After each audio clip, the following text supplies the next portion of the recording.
मैं हूं मुसाफिर पाकिस्तानी मुख्तार अहमद भाई जी, और इस वक्त मैं अजीम और कदीम शहर मुल्तान में मौजूद हूं। इस वक्त मेरी मौजूदगी रोज़नामा झोंक के दफ्तर, और आज हम करने जा रहे हैं झोंक कचहरी सरायकिस्तान, जो कि तकरीबन 23 अजला पर मुश्तमिल है। और एक अरसे से यहाँ के लोग इस बात की चीख व पुकार कर रहे हैं कि सरायकिस्तान को आज़ादी दी जाए, सरायकिस्तान को जो है आज़ाद किया जाए, सरायकिस्तान को सूबा बनाया जाए, मगर आज तक उनके इस मुतालबे को तस्लीम नहीं किया जाता। मुख्तलिफ़ हुकूमतें, चाहे वो मुस्लिम लीग नून हो, चाहे पीपल्स पार्टी, यहाँ के वोटों से इख्तिदार में आती है, मगर यहाँ का किसान आज भी बदहाल है, यहाँ लोग आज भी बदहाल हैं, यहाँ के नौजवान बेरोज़गार हैं, यहाँ के नौजवानों का कोई मुस्तक़बिल नहीं, यहाँ तालीम नहीं, यहाँ सड़कें नहीं, यहाँ लोगों को सहूलियात नहीं,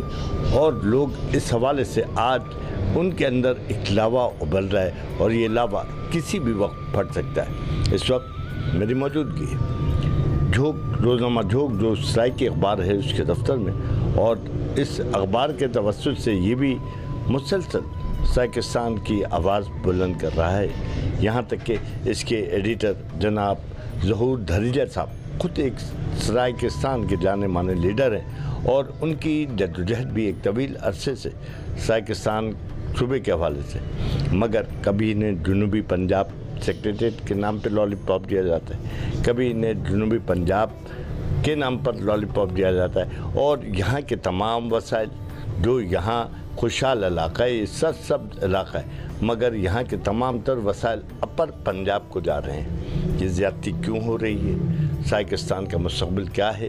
इस हवाले से आज हमने एक झोंक कचहरी मुनक़िद की है, और झोंक कचहरी में हमारे साथ ज़हूर धरीजा साहब के साथ यहाँ के जाने माने रहनुमा, यहाँ के जाने माने शायर, यहाँ के जाने माने एंकर जो है मौजूद हैं, और हम उनसे सरायकिस्तान का मुस्तक़बिल पूछते हैं कि सरायकिस्तान का मुस्तक़बिल क्या है, उनकी जद्दोजहद क्या है, सरायकिस्तान अब जो है आने वाले इलेक्शन में किसे वोट देने का फ़ैसला करेगा, किसे इख्तियार में लाने का फ़ैसला करेगा, और बालाखिर सूबा सरायकिस्तान का मसला कब हल होगा। तो इस हवाले से बातचीत करते हैं।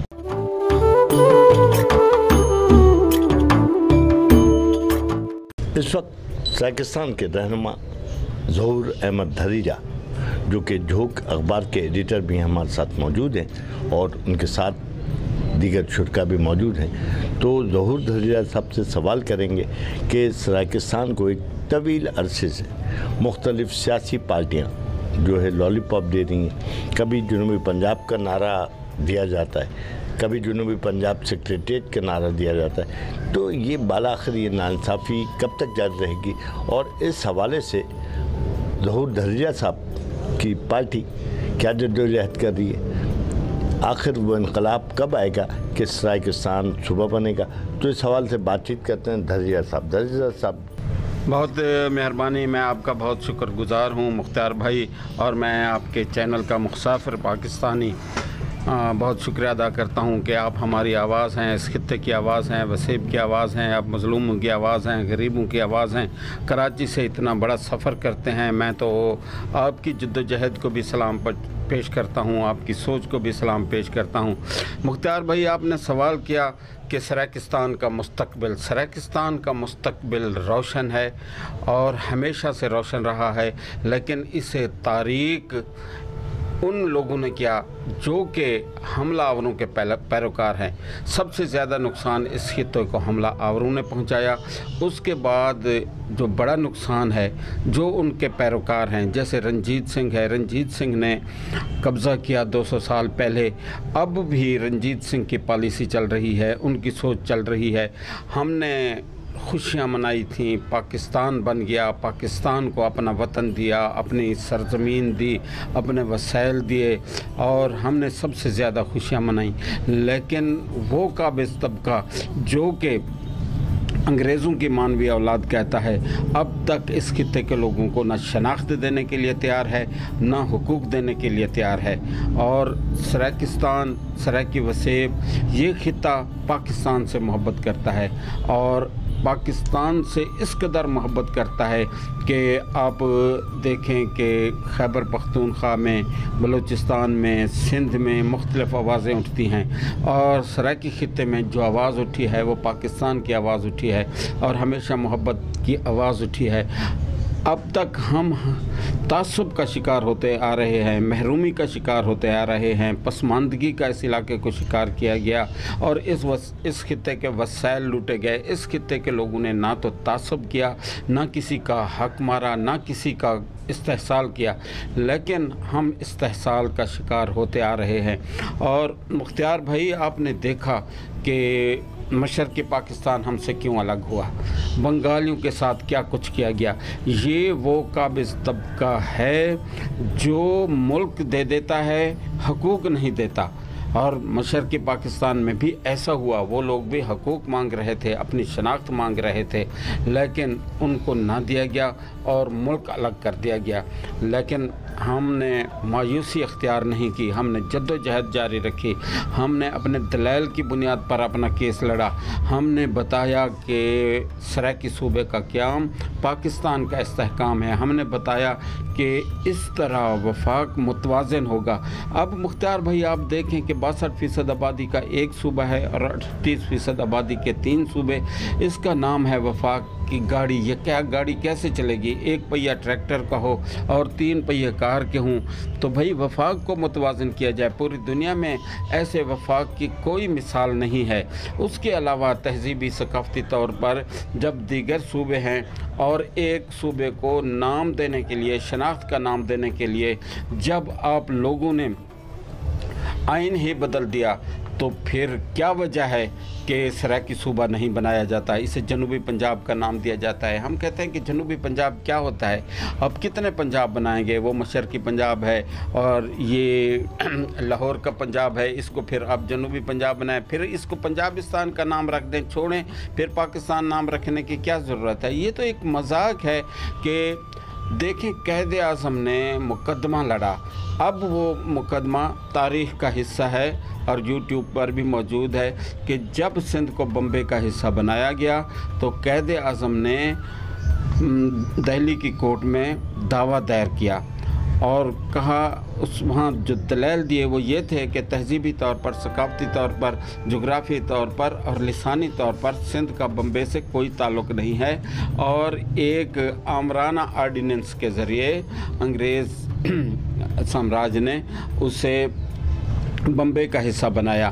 तो अब उनका ये भी कहना था कि लोगों से नहीं पूछा गया, उनसे रजामंदी हासिल नहीं की गई, तो इस बिना पर उसको अलग उनके दलाइल माने गए। फिर दिल्ली की सुप्रीम कोर्ट ने फैसला दिया कि जो दलाइल दुरुस्त हैं, फिर सिंध जो है दोबारा सिंध बना, बम्बे से अलग हुआ। यही मुकदमा जो सराकिस्तान का मुकदमा है, ये कैद आज़म का मुकदमा है। हमारी भी दलील वही है कि हमारा पंजाब से तहजीबी तौर पर, सकाफ़ती तौर पर, जोग्राफी तौर पर कोई ताल्लुक़ नहीं है। हमारा खैबर पख्तूनख्वा से भी कोई ताल्लुक़ नहीं है। हमारे DI खां, टांग, बन्नू वगैरह नाजायज़ तौर पर अंग्रेज़ ने वहाँ शामिल किए।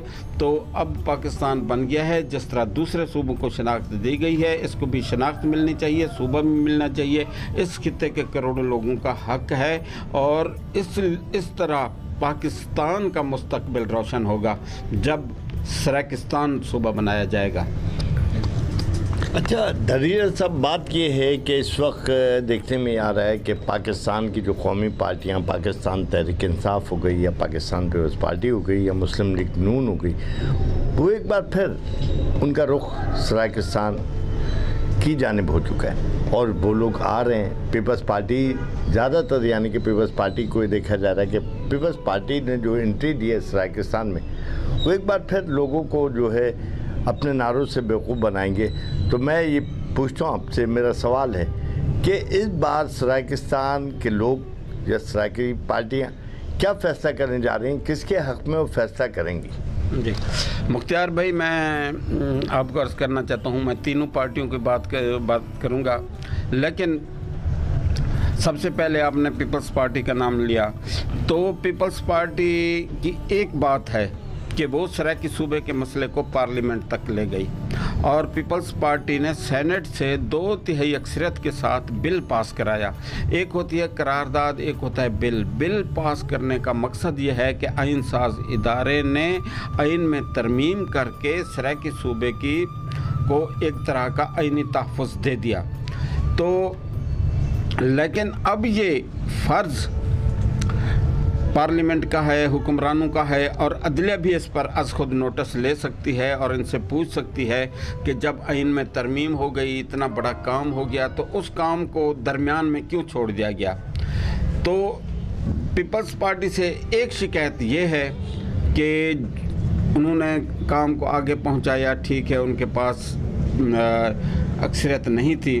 तो अब जो काम उन पीपल्स पार्टी ने करने थे, आसिफ जरदारी साहब ने ऐलान किया कि हम सराकी बैंक बनाएंगे। आसिफ जरदारी साहब ने ऐलान किया कि हम सराकी खित्ते को शनाख्त देंगे, और सराकी बैंक बनाने में कोई 2/3 अक्सरियत की ज़रूरत नहीं थी। और पीपल्स पार्टी ने अपनी तंजीम का नाम जनूबी पंजाब रखा हुआ है, तो उस तंजीम का नाम इस वसेब की शनाख्त के हवाले से रखने में कोई 2/3 अक्सरियत की ज़रूरत नहीं है।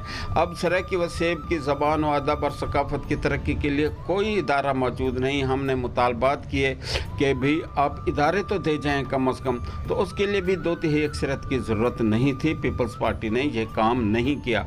अब वो जैसे आपने फरमाया कि दोबारा आएंगे, वोट मांगेंगे, फिर उसी तरह बात होगी, तो हम समझेंगे कि ये लॉलीपॉप है। पीपल्स पार्टी को वोट मांगने के लिए आना है तो सबसे पहले अपनी तंजीम का नाम जनूबी पंजाब बदल कर उसका नाम इस वसेब की शनाख्त के हवाले से रखें, ताकि वो एक मुंह से बात कर सकें कि भाई हम आपको शनाख्त दे रहे हैं, आपकी शनाख्त का एहतराम कर रहे हैं, और वो शनाख्त जो खुदा ने दी है, और वो शनाख्त जो आइन पाकिस्तान देता है, और वो शनाख्त जो कि अक़वाम मुत्तहिदा के चार्टर में शामिल है। तो अब नून लीग की तरफ आते हैं। तो नून लीग ने गुज़श्ता इलेक्शन में पंजाब असम्बली में करारदाद पेश की कि 2 सूबे बनाए जाएं। उसकी करारदाद पर ही सूबा कमीशन बना। फिर नून लीग ने बददियानती का मुजाहरा करते हुए उस सूबा कमीशन का बाइकाट कर दिया कि नहीं जनाब, ये उसका एतराज़ ये था कि इसमें जो लोग शामिल किए गए हैं तो ये नहीं होने चाहिए। हमने कहा कि भी दूसरे शामिल कर लें, कोई बात नहीं, काम को तो आगे बढ़ाएं, लेकिन चूंकि उनकी नीयत सही नहीं थी, वो सूबा बनाना नहीं चाहते थे और वो बहाना तलाश कर रहे थे, गोया उन्होंने बहाना तलाश करके बाइकाट कर दिया। फिर नून लीग ने कहा कि हम सूबा बनाएंगे। फिर जब इलेक्शन आए तो उसमें 2013 के, तो उसमें नून लीग ने लिखा कि हम सूबा बनाएंगे, मंशूर में लिखा, और सूबे के नाम पर वोट हासिल किए। मगर वोट हासिल करने के बावजूद, मंशूर में लिखने के बावजूद, सूबे का वादा करने के बावजूद, कौमी असम्बली में 2/3 अक्सरियत हासिल करने के बावजूद, सूबे असम्बली में 2/3 अक्सरियत हासिल करने के बावजूद 5 साल में सूबे का नाम तक नहीं लिया। हम याद दहानियाँ कराते रहे, उसको शर्मसार करते रहे, शर्मिंदा करते रहे कि भाई अब बस करो, 200 साल तो जो पंजाब ने इस्तेहसाल कर लिया है, तो अब आपने वादा भी किया है, 2/3 अक्सरियत भी हासिल है, तो कोई रुकावट भी नहीं है, तो फ़ौरन आप सूबा बना दो। तो उन्होंने बददियानती का मुजाहरा किया नून लीग ने, और इस खित्ते की दुश्मनी का मुजाहरा किया, सूबा नहीं बनाया। फिर आ गई जनाब तहरीक इंसाफ। तहरीक इंसाफ आई तो इधर सूबा महाज बनाया गया, और उसमें अरकान कुछ लोगों ने कौमी असम्बली से इस्तीफ़ा दिया है, जैसे खुसरो बख्तियार हैं, दूसरे तीसरे लोग, कि हमने सूबा महाज बनाया, अब हम उस वक्त तक खामोश नहीं रहेंगे जब तक सूबा नहीं बनेगा। खुसरो बख्तियार वगैरह ने नून लीग से इस्तीफ़ा दिया था। फिर सूबा महाज बन गया। फिर तहरीक शुरू हो गई, अखबारात में बड़े बड़े इश्तिहार आने लगे, टीवी चैनल पर इश्तिहार चलने लगे कि भाई सूबा सूबा सूबा। लेकिन उस सूबा महाज को तहरीक इंसाफ में ज़म कराया गया, और उन लोगों ने कराया जिन्होंने सूबा महाज बनाया था। फिर तहरीक इंसाफ में ज़म कराया गया, तो उसमें हमें खटका हुआ कि ये एक गेम है, ये एक चाल है, ये एक चक्कर है। लेकिन उन्होंने कहा कि हम तहरीरी तौर पर लिख कर दे रहे हैं। इमरान खान ने तहरीरी मुआहदा लिख कर दिया कि 100 दिन में हम सूबा बनाएंगे, और जनाब सब ने जरकें पहनी, सब ने हल्फ दिया कि हम सूबा बनाएंगे। अब 100 दिन का वादा 1200 दिनों से भी ऊपर चला गया है, और पीपल्स पार्टी ने तो पार्लियामेंट में वो ले गए और सेनेट से, ऐवान बाला से बिल भी पास करा दिया। इन्होंने अभी तक सूबा कमेटी भी नहीं बनाई, सूबा कमीशन तो ऊपर की बात है। अब पीपल्स पार्टी कह रही है कि ऐवान में बिल लाओ, हम हिमायत करेंगे। नून लीग भी कह रही है कि ऐवान में बिल लाओ, हम हिमायत करेंगे। लेकिन ये बिल भी नहीं ला रहे।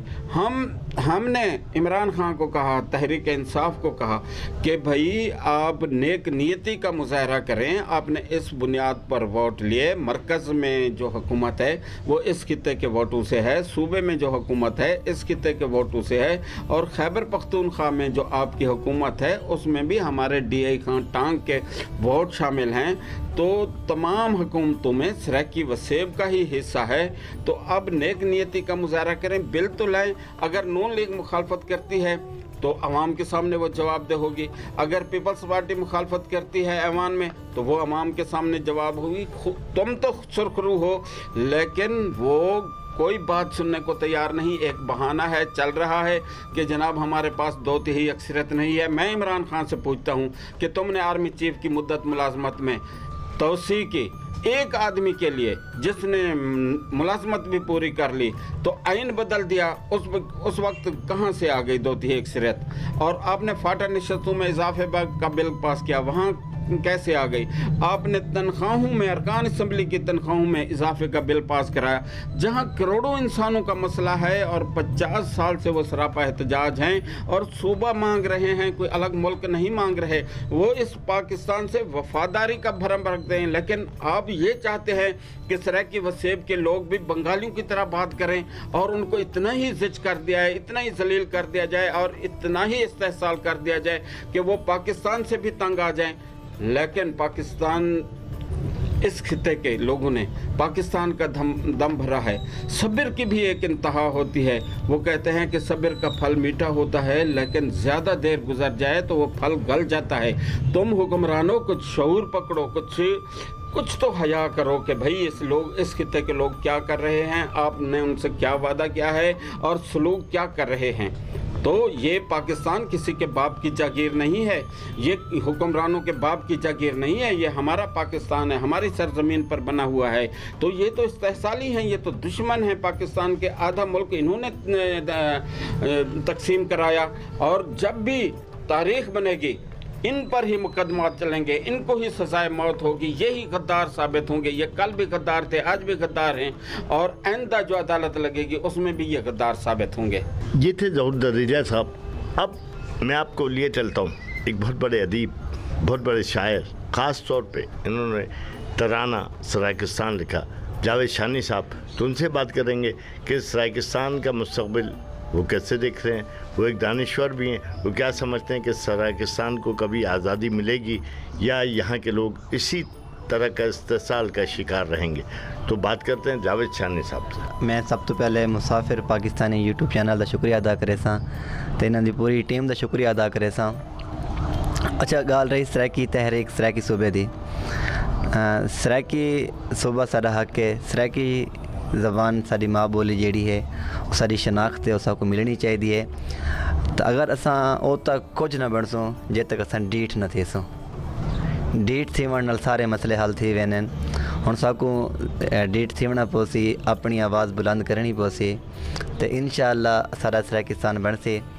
मैं इन हवाले नाल सराकी तराना पेश करे सां। आपने सराकी तराना ये आपका तख्लीक कर रहा है या आपने पढ़ा है? वैसे अल्हम्दुलिल्लाह मेरे बहुत सारे तराने मकबूल थे। जुलूस सराकिस्तान में बाबा जुलूस सराकिस्तान, हक दी गाल है, हक दा नारा, मेरा ढोल सराकी यारा, तो ये तराना मैं गांदा पिया कहीं बेदा लिखा है, लेकिन मेरे पसंद बहुत है। रफ़ीक साहिल साहब दा लिखा है। ज़ालिम लोको ज़ुल्म को रोको, मुल्क न कब्रिस्तान बनाओ, मुल्क न कब्रिस्तान बनाओ। साडी जिंदगी मौत दा मसला है, साडी जिंदगी मौत दा मसला है। सूबा सराकिस्तान बनाओ, जालिम लोको जुल्म को रोको। मुल्क न कब्रिस्तान बनाओ, मुल्क न कब्रिस्तान बनाओ। जज तू घिन चपड़ासी तोणी, नौकरी सिर्फ जनाब किते है। जज तू घिन चपड़ासी तोणी, नौकरी सिर्फ जनाब किते है। सियत तलीम ते बिजली पानी, हर शाय पर पंजाब किते है। असां भी इंसान है यारो, असां भी इंसान है यारो। साकू ना हैवान बनाओ, जालिम लोको जुल्म को रोको। मुल्क न कब्रिस्तान बनाओ, मुल्क न कब्रिस्तान बनाओ। साडे वसेब दियां कीमती चीज़ां जालिम वेची चाती वेंदन। साडे वसेब दियां कीमती चीज़ां जालिम वेची चाती वेंदन। चोलिस्तान दा रकबा सारा गिद्दी तां गुजराती वेंदन।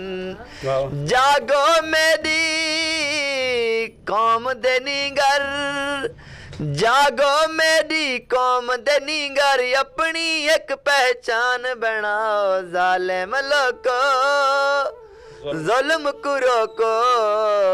मुल्क न कब्रिस्तान बनाओ, मुल्क न कब्रिस्तान बनाओ। साडी जिंदगी मौत दा मसला है, साडी जिंदगी मौत दा मसला है। सूबा सराकिस्तान बनाओ, जालिम लोको जुल्म को रोको। मुल्क न कब्रिस्तान बनाओ, मुल्क न कब्रिस्तान बनाओ। जज तू घिन चपड़ासी तोणी, नौकरी सिर्फ जनाब किते है। जज तू घिन चपड़ासी तोणी, नौकरी सिर्फ जनाब किते है। सियत तालीम ते बिजली पानी, हर शाय पर पंजाब किते है। असां भी इंसान है यारो, असां भी इंसान है यारो। साकू ना हैवान बनाओ, जालिम लोको जुल्म को रोको। मुल्क न कब्रिस्तान बनाओ, मुल्क न कब्रिस्तान बनाओ। सूबा सराकिस्तान बनाओ। जालिम लोगों, मुल्क को कब्रिस्तान ना बनाओ, सूबा सराकिस्तान बनाओ। ये थी जावेद शानी साहब की आवाज़। अब हमारे साथ एक सराय के रहनुमा और इनका बाकायदा तौर पर अदबी दुनिया में और ख़ास तौर पर इलेक्ट्रॉनिक मीडिया में एक बड़ा किरदार है सूबिया मलिक साहबा। तो सूबिया मलिक साहबा से दरियाफ़्त करते हैं कि वो क्या मुस्तक़बिल देखती हैं कि सराकिस्तान का मसला हल कब होगा, और आखिर सराकिस्तान वसेब के लोग कब तक इन रहनुमाओं को, कब तक इन इक़्तिदार के ऐवानों में लोगों को हार फूल पहनाते रहेंगे, और जिसके जवाब में उनके पास कुछ भी नहीं आएगा, वही इस्तेसाल और वही सराकिस्तान के साथ जुल्म और सितम का सिलसिला बरकरार रहेगा। तो बात करते हैं सूबिया मलिक साहबा से। मुसाफिर पाकिस्तानी चैनल की तमाम टीम को हम अपनी सारी टीम की तरफ से खुशामदीद कहते हैं, और बड़ा अच्छा लगा कि आप यहाँ हमारे झोंक अखबार के दफ्तर तशरीफ़ लाएँ। हमारा एक ही जो है ना मुतालबा है कि हमारा अलग जो है सराकिस्तान सूबा होना चाहिए। जो इन्होंने हमसे वादा किया था कि 100 दिन के अंदर आपको ये सूबा मिलेगा, अब तो मुझे लगता है कि 100 से काफ़ी हज़ार ऊपर हो चुके हैं दिन, लेकिन वो हमारा मुतालबा अभी इन्होंने पूरा नहीं किया। तो लिहाजा हमारी गुजारिश है कि हमारे इस मुतालबे पे गौर किया जाए और हमारा अलहदा सूबा हमें दिया जाए। जो मैं अपने एक सराइकी तराने के ज़रिए आपको ये पैगाम और ये मैं जो हमारे हुक्मरान हैं उन तक भी ये पैगाम पहुंचाना चाहती हूँ कि हमारे ये मुतालबा पूरा करें। खड़ी देनिया सनेड़ा इना लोका को, खड़ी देनिया सनेड़ा इना लोका को, अल्लाह न वसावे साड्या झोका को, मौला न वसावे साड्या झोका को, खड़ी देनिया सनेड़ा इना लोका को, खड़ी देनिया सनेड़ा इना लोका को, अल्लाह न वसावे साड्या झोका को, मौला न वसावे साड्या झोका को, खड़ी देनिया खड़ी देनिया। पीर पैगंबरा सुल्तान सिकंदरा, पीर पैगंबरा, पीर पैगंबरा सुल्तान सिकंदरा, मैं मर गई, मैं मर गई, मैं मर गई, हाय तरस नहीं आंदा इन्ना लोका को, हाय तरस नहीं आंदा इन्ना लोका को, अल्लाह न वसावे साड्या झोका को, मौला न वसावे साड्या झोका को, खड़ी देनिया खड़ी देनिया। छिड़न मंझिया रिंगण कटिया, छिड़न मंझिया, छिड़न मंझिया रिंगण कटिया, छाता पिलावा, छाता पिलावा, छाता पिलावा, कुछ तू भी दसा इन्ना लोका को, कुछ तू भी दसा इन्ना लोका को, अल्लाह न वसावे साड्या झोका को, मौला न वसावे साड्या झोका को, खड़ी देनिया खड़ी देनिया। अब ये किस किस को हम हाल सुनाएं कि कु दिल दा हाल सुना वहाँ, कि कु दिल दा हो, कि कु दिल दा हाल सुना वहाँ, कोई नहीं मेरा, कोई नहीं मेरा, कोई नहीं मेरा, हाय किवें देवा धा इन्ना लोका को, हाय किवें देवा धा इन्ना लोका को, अल्लाह न वसावे साड्या झोका को, मौला न वसावे साड्या झोका को, खड़ी देनिया सनेड़ा इन्ना लोका को, खड़ी देनिया सनेड़ा इन्ना लोका को, अल्लाह न वसावे साड्या झोका को, मौला न वसावे साड्या झोका को। ये सिर्फ जावेद सानी साहब या सोबिया मलिक साहब की आवाज़ नहीं थी, बल्कि सरायकिस्तान में बसने वाले हर नौजवान की लब पर ये तराना है। मैं समझता हूँ हुक्मरानों को आप होश के नाखुन लेना चाहिए और सुबह सरायकिस्तान को एक सूबे का हक़ देना चाहिए, वरना वही अंजाम हो सकता है जो मशरक़ी पाकिस्तान का हुआ, जिसे आज हम सानह मशरक़ी पाकिस्तान कहते हैं। इसके साथ ही इजाज़त दीजिए, अल्लाह हाफ़िज़।